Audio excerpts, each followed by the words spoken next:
Fiscal cliff. Haven't heard that term, right?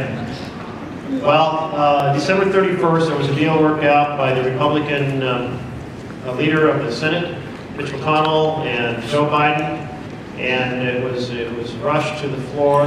And there were some things in that were very important, and some things that were not very good.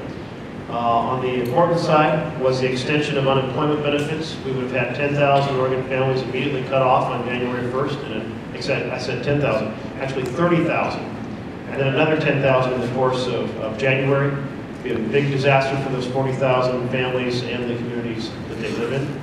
Also, the doc fix was in there. The doc fix is where the rates are set for Medicare, so that people with Medicare can actually get in the doors of doctor's offices. But every time they expire, this brings back to much lower rates that are so low below market, it's very hard for people to get medical help. And so that was addressed in that bill. And in addition, the big debate over tax brackets and capital gains and dividends and estate taxes was resolved for the foreseeable future. But what wasn't in there was any addressing of sequestration. That's going to come back upon us in just 2 months. Sequestration is the fancy term for when Congress adopted a 2-year budget under the Budget Control Act.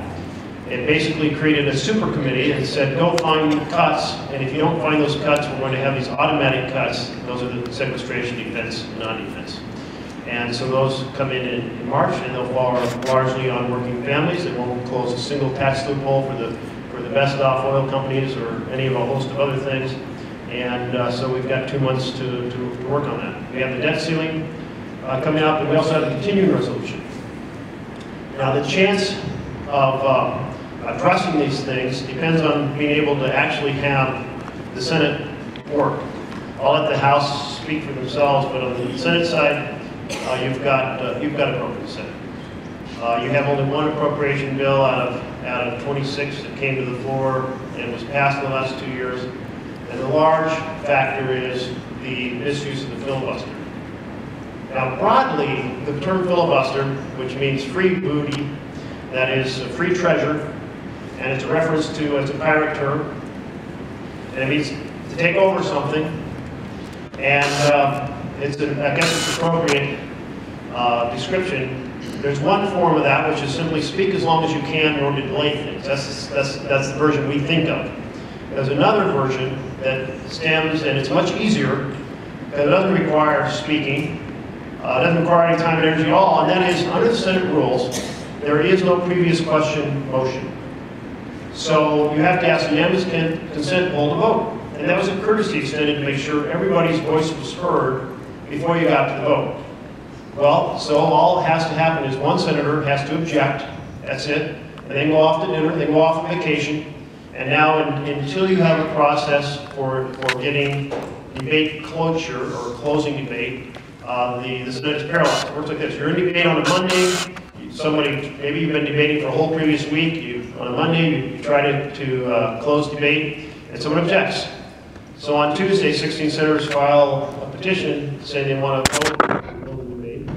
You can't hold the vote on the Senate rules until Thursday. And then you have to have 60 votes.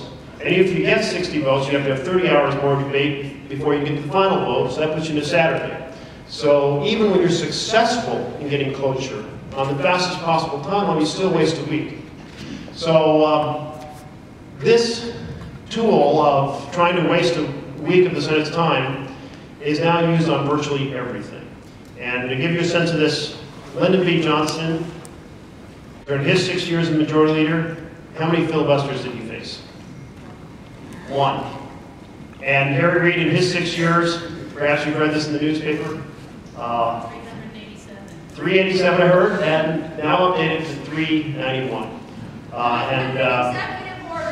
And that's when we will start the next. The next 2 years. It'll obviously go up, but that 6 years is the 6-year comparison.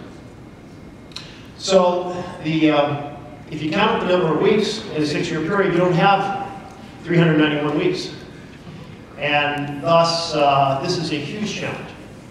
The reason I've been so passionate about this is when I first was around the Senate, was as an intern for Senator Hatfield in 1976. And I was very lucky intern because I was assigned to the Tax Reform Act of that year. And so you open all the mail, you develop little papers on the different proposals being put forward, what are folks back in Oregon saying, keep the senator and his team briefed. And then it came up on the floor. Well, that was great because there was no email, there's no television camera. The only way a senator knew what was going on the floor was to have the staff member go down and monitor it and then brief him or her before every vote. And so I was up in the staff gallery and I'd run down with every end of every amendment and meet Senator Hatfield coming out of the elevators. There'd be Senator Church, there'd be Senator Goldwater, there'd be Senator Humphrey. And you can imagine how thrilling that was for a 19-year-old. And then when Senator Hatfield appeared, I'd have to tell him, well, here's the amendment, here's what folks back home were saying, here's what the debate was all about, pro and con, and he'd go in and vote. And then an hour and a half later, we'd do it all over again. It was a legislature in operation, as it has through virtually our entire history. We used to have 1 or 2 filibusters per year. And now we're at the situation where we have, well, 60 plus a year. Well, it's so frustrating to see this happen to the U.S. Senate. We've got to change. So I'm proposing 4 things. One is that we eliminate the filibuster on the motion to proceed. It used to be nobody filibustered motion to proceed. That was to get onto a topic. Yes, hold a couple hours of debate. Yes, hold a majority vote. But don't spend a week of the Senate's time in a procedural maneuver rather than getting into the substance of a bill. Second, get rid of the filibuster and go to conference committee. Nobody used to filibuster in conference committee. There's 3 motions. You can spend 3 weeks just trying to get to conference committee. This is insane. You've got a bill that's been passed by the House and Senate. You should start negotiations instantly, immediately. Try to resolve the differences between the 2 houses. Not spend 3 weeks in a basically procedural maneuver. And then on judges and executive branch appointments, those nominations, once you get to the point you're voting for closure, closing debate, get rid of the extra 30 hours. Because at that point, everybody knows how they're going to vote. They've heard the debate already, they've made up their minds, have the vote. That would save time. And then finally, the talking filibuster. This is the proposal I started to put forward about 2.5 years ago. Had 46 votes for it 2 years ago. I hope there will be 51 votes for it this time. We'll get it done. But essentially, what it says is if a sizable minority say they want more debate, that is, you can't get cloture, you can't get the 60 votes you need to close the debate, then let's have the debate. At that point, folks have to stand and talk. It used to be folks would stand and talk because they wanted to make their case. And they realized it was such an unacceptable intervention to stall the Senate that if you were really going to say there had to be more debate, you had to have something to say. You had a responsibility to say it.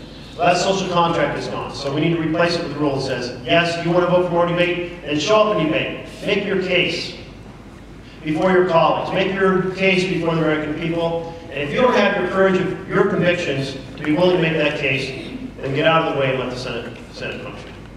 900 executive orders. Could you have her removed, please? No, she can stay. She can stay. And if your number's pulled, we'll be happy to hear your points.